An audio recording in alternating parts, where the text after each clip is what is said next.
Onetv special report.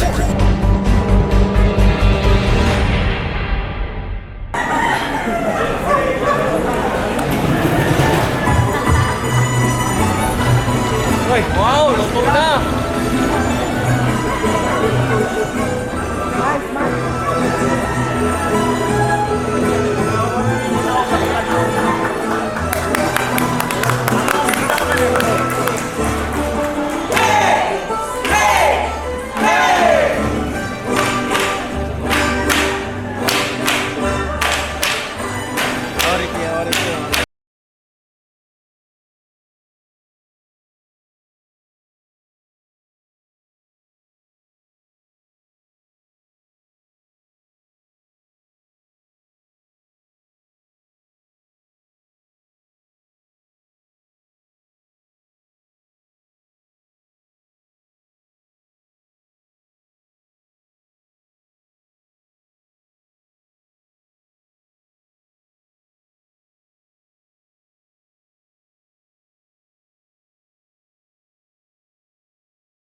And for the next team, we will have the purple team, and please prepare red team.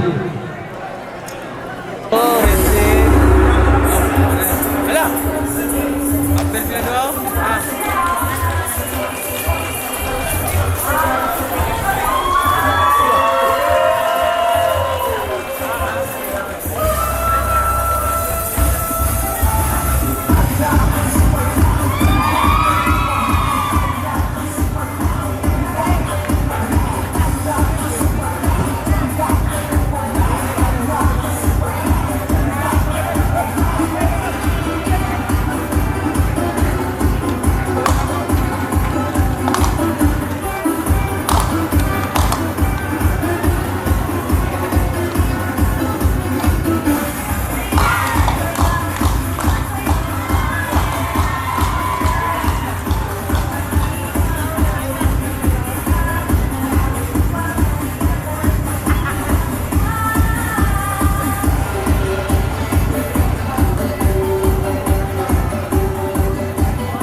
At mga kasama, alinsunod sa ating pagdiriwang sa ika-123 anibersaryo ng kawangihan ng serbisyo sibil. Halina't ating balikan ang mga natatanging katutubong sayaw ng Pilipinas. Naririto ang Red Lions Team. Mindanao, Mindanao, Mindanao, Mindanao, Mindanao, Mindanao,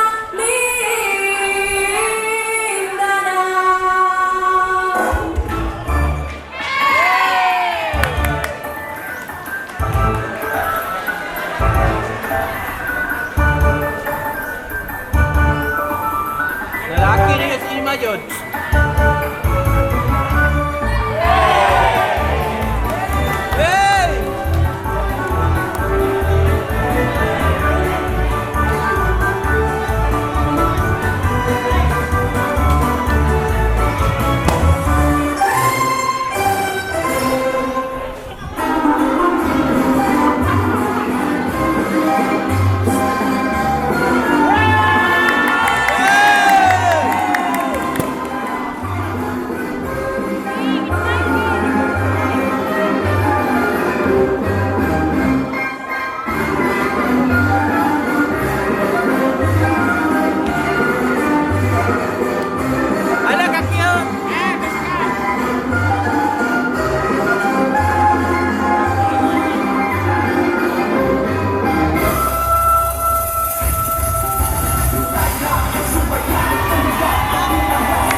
Nani, grabe, huwag ko maglahom. Ang akong unsod, nani day ang presentation. I am so proud. Nagpasalamat po ko sa in-charge na ilitar ko karon para mag-discuss sa inyo ha, sa usa ka balaod nga murag atong gabayan. Nga kita nga sa gobyerno. So, this morning I will be discussing Republic Act 3019 or the Anti-Graft and Corrupt Practices. Dili man ako ni mabisaya kay in English man yung balaod. So, may mga higayon nga akong binisayon para mas dulot sa kasing-kasing. Okay? Sige. I hope maminaw mo. Okay? Kung sa nato ka dyan ng kabibo, kay seryoso ni. Kay naadiri ng agad ang atong kalayaan o ang atong pagkapreso dito sa bilangguan. So, Republic Act 3019 or the Anti-Graft and Corrupt Practices. First, let us discuss unsa man ang graft. Kung makakita mo na ha, mabasa ninyo pa, nagkamakuha ni para mas madunod sa una-una. Graft is an acquisition of gain or advantage by dishonest, unfair, or sordid means, especially through the abuse of one's position or influence in politics, business, and others. Sordid means gross or dirty. What is corruption? Corruption is dishonest or illegal behavior, especially by powerful people. So, unsa may basis sa Republic Act 3019? The Constitution, Article 11 says, Section 1, public office is a public trust. Public officers and employees must at all times be accountable to the people. Serve them with utmost responsibility, integrity, loyalty, and efficiency. Act with patriotism and justice, and lead modest lives. Also po ang Ombudsman Act of 1989, Republic Act 6770 says, Section 2, the state shall maintain honesty and integrity in the public service and take positive and effective measures against graft and corruption. Kumikan aning Ombudsman's Act, naana dahil taaning itong mga kasong atubangunon. So, technical terms. What do you mean by government? Government includes national government, the local governments, the government-owned and controlled corporations, and all other instrumentalities or agencies of the Republic of the Philippines and its branches. By government-owned and controlled corporations, we mean SSS, GSIS, Pag-ibig, PhilHealth, and others. Public officers. Ano sa maning public officers? They include elective and appointive officials and employees, permanent or temporary, whether in the classified or unclassified or exempt service, receiving compensation. Ikan sa gobyerno, isang pag-unsa kagamay. Basta nagtrabaho ka sa gobyerno, kanlan ka o public officer. Republic Act 301, receiving any gifts. O yun siya, concern. What does it include? It includes the act of accepting directly or indirectly a gift from a person other than member of the public officer's immediate family. So, imong pamilya maghatag nimo gift, dili na siya violation sa Republic Act 3019. Bala pag makalot yang ihatag. Kay kauban man siya nimo ka pamilya. Pero you receive that in behalf of yourself or any member of your family or relative within the 4th civil degree, either by consanguinity, that's by blood, or affinity by marriage. Kung parinti nimo kay kadugo or nahimong parinti kay kasado sa imong parinti, dili na pwede. Even on occasion of a public or a family celebration or national festivity like Christmas. Isang pagpista or Pasko, di mo pwedeng muhatag if the value of the gift is under the circumstances manifestly excessive. Kung sobrang kamahal, pilit na. Kaning person, ato sa i-define kung saan para mas dali ninyong masabtan. Kung sa man buot pasabot kaning person, tao ra ba? It means person, natural person, and juridical persons. Asosasyon, korporasyon, companies. Covered na siya. Kinsa may mahimong liable, kinsa may pwedeng kasuhan sa violation sa Republic Act 3019. Both public officers and private persons. No, what is a public officer? Na-mention na ako kaganina. So, kano sa man mahimong liable ang private person? Kanang wala sa gobyerno, pero malayable sa violation sa Republic Act 3019. Paminaw mo. Number 1, liability attaches when the private person acts in conspiracy with a public officer. Nakasabot mo sa conspiracy? Tubad, nakasabot mo? Wala. Okay, conspiracy means the act of one is the act of all. Unity in purpose and unity in the execution. Mga requisites ana, number 1, duha yun or more. Di man pwedeng i-conspire nimo nung kaugalingon. So duha mo or more. 2 or more persons come to an agreement. The agreement is to commit a felony and the commission of the felony is decided upon. Decision mo. Section 4, prohibition on private individuals' acts or acts of using one's influence in government or connections with persons in authority in order to obtain favor or preferential treatment for another person in return of material remuneration. So, pasabot, minsan ni sila. Person having some business transaction, application, request, or contract with the government. Public officer who intervenes with business, transaction, application, request, or contract, and the private person, or what we call influence peddler. Private person, Section 4B, knowingly inducing or causing public officers to commit any of the prohibited acts are also liable. So, kanong private person, kanang isang wala na sa gobyerno, pero may nag-instigar nga buhato na sa public officer, liable gihapon. When makasulod mo sa gobyerno, usa sa mga requirements is for us to submit SAL-N. Kinsay wala nakasubmit og SAL-N? Kinsay nakasubmit og SAL-N? Taas kamot. Lamo, daghang kasuhan lang ni mo nagsubmit og SAL-N, ha? Kano sa data mag-submit og SAL-N?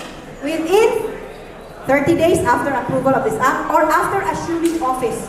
Pagsulod yun ninyo sa gobyerno, i-require ka mo nga mag-submit og SAL-N and with every month dayon, I mean, every year, every January mag-submit kita. Asa man nato i-submit ang SAL-N? Sa atoang department head. Kaya sila na po i-submit sa kataasan. Unsa may ibutang nato sa SAL-N? True detailed short statement of assets, liabilities, utang, a net worth of pila ka ang imuhang mga properties, financial connections or business interest, and identification of relatives. Diba ipasulat, nabaway parinte, anas gobyerno within the 4th civil degree, isulat na ito na tanan dito. Naay penalty o dili mo mutuman ani, I will discuss later. Assets include those within the Philippines or outside the Philippines. So kung namoy mansyon sa gawas sa nasod, isulat sa inyong assets, SAL-N. Whether personal or real property. Also may elements sa mga prohibited acts, I will discuss now. What are the prohibited acts and what are the elements? Number 1, accused must be a public officer discharging administrative, judicial, or official functions and he must have acted with manifest partiality, evident bad faith, or gross inexcusable negligence, and his action caused undue injury to any party, including the government, or gave any private party unwarranted benefits, advantage, or preference in the discharge of his functions. Kung sumay po pasabot o undue injury, it means actual damage similar to that in civil law. Partiality, yung sa pasabot, bias, which excites a disposition to see and report matters as they are wished or rather than as they are. Bad faith, hindi na nakasabot kung sa bad faith, taas ka mo. Wala. Okay. Bad faith imputes a dishonest purpose or some moral and conscious doing of a wrong, a breach of sworn duty through some motive or intent or ill will. It partakes the nature of a fraud. So, bad faith. Gross negligence, danghag in short. It's characterized by lack of even a slight care, acting or omitting to act in a situation where there is a duty to act, not inadvertently, but willfully and intentionally, with a conscious indifference to consequences insofar as other persons may be affected. So, pwede lang mga sumbang ani sa pagdanghag, o sa bad faith. So, discuss na taon sa ay ang mga prohibited acts. Diin kung atong makomit, sigurado na makakasulta. Section 3A, persuading or inducing or influencing another public officer to perform or act constituting a violation of rules and regulations duly promulgated by competent authority or offense in connection with the official duties of the latter. O, kaduhapag, i-allow niyo may mong kaugalingon, mapugos, or ma-induce, or ma-influence to commit such violation. Elements, number 1. Duha ni sila ka public offenders, ay public officers. Number 1, the offender is a public officer. Number 2, the offender persuades, yang gidani o gi-influence niya another public officer to perform an act, or the offender allows himself to be persuaded to commit an act. Landuma, sabi sila, the act performed, number 3 na element. The act performed by other public officer is committed by the offender, constitutes a violation of rules and regulations duly promulgated by competent authority or an offense in connection with official duty of the latter. Na ako example, decided cases na akong example para makita or masagtan dito.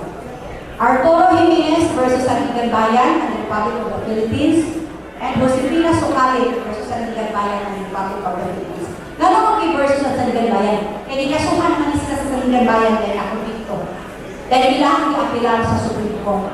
Kung sa inyo Supreme Court, kung sa nila ito, this involves questionable payments made by Mactan ng International Airport to Rosen Enterprises and Sprayway Corporation, dealers in paper products, papel, and printed matter, ang ilahang company, pero nalit ito mga officers ni palit sila of electrical items and the cost of their installation in the total amount of 299,175 pesos.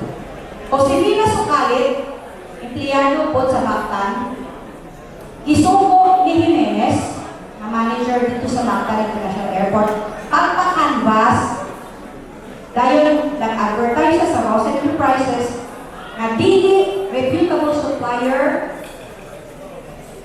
na kinahanglan ng mga utang like electrical supplies. Ato siya sa nila. Report, yun siya na nanganibas ko dito. Pero reputable sila ka supplier sa electrical supplies. Pero dahil ko dili kay papel ang ilahang negosyo. In the Supreme Court, these acts and omissions of Jimenez, so kulikan ato, palit sila dito sa Rosen Enterprises, bisan ang panggalit ng natungan ang kumpanya yahang negosyo Mabel, Daily Electrical Supplies. Ng Supreme Court, those acts and omissions of Jimenez and Socalet violated paragraph 8 of section 3 of Public Act 309. Kaya naman, they were persuaded, induced, and influenced each other to award the purchase of electrical items to an entity which was not even a supplier of electrical items. Umikan na anak, they were sentenced. Konbiktado sila, I will discuss ilang-ilang kay Bati. Section 3B, directly or indirectly requesting or receiving any gift, present, share, percentage, or benefit for himself or for any other person in connection with any contract or transaction between the government and any other party wherein the public officer in his official capacity has to intervene under the law. So, nagtawag siya ng gift. It's a requirement. I want to say the elements. The offender is a public officer like us. Number 2, he requested or received a gift, present, share, percentage, or benefit. Para kung sa, he made the request as an pagalingon or in behalf of any other person. The request was made in connection with a contract, and Ashley Catwood will intervene in his official capacity. It's a case Merencillo versus People, decided by the Supreme Court in 2007.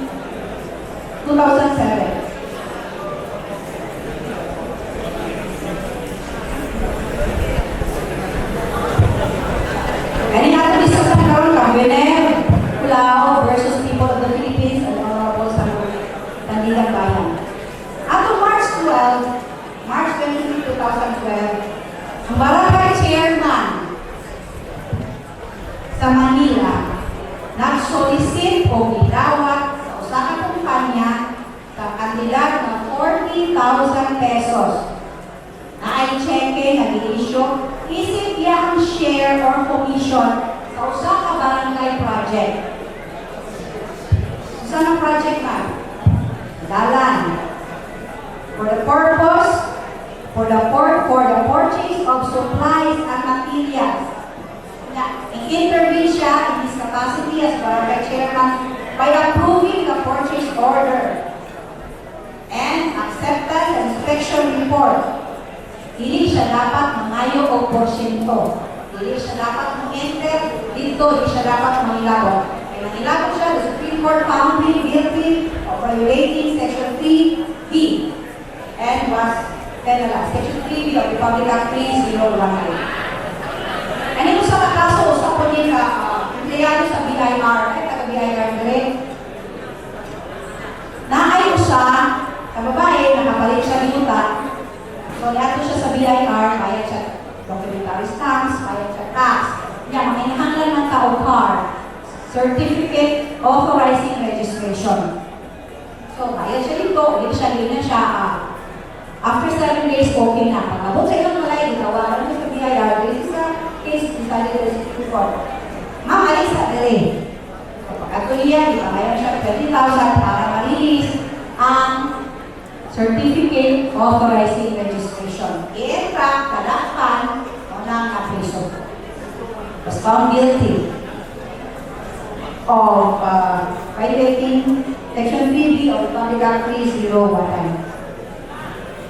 Prohibited Act, Section 3C, directly or indirectly receiving any gift or pecuniary material for himself or for another from any person for whom the public officer has secured or will secure or obtain government permit or license to consideration for the help given or to be given. Public officer ka, nangayo ka, ako na lang nangayo. Usually, also may mga permit ka ngayon sa munisipyo. Like, permit to operate, no, sa tindahan. Business permit ngayon? So, na-empleyado, ako rin mahala, ngayon business permit. Nagari lang po. Dahil sa rest kami. Public officer, siya yung nagpaaling-aling na kukuha license. Ngayon siya, kaya lang po. Kung private person pa siya, hindi siya government employee, okay, utang na utang po, sir. He requested or received the bill. Gusto mong example? Madiscuss ka? May ito ba? So, kasabot ng mana.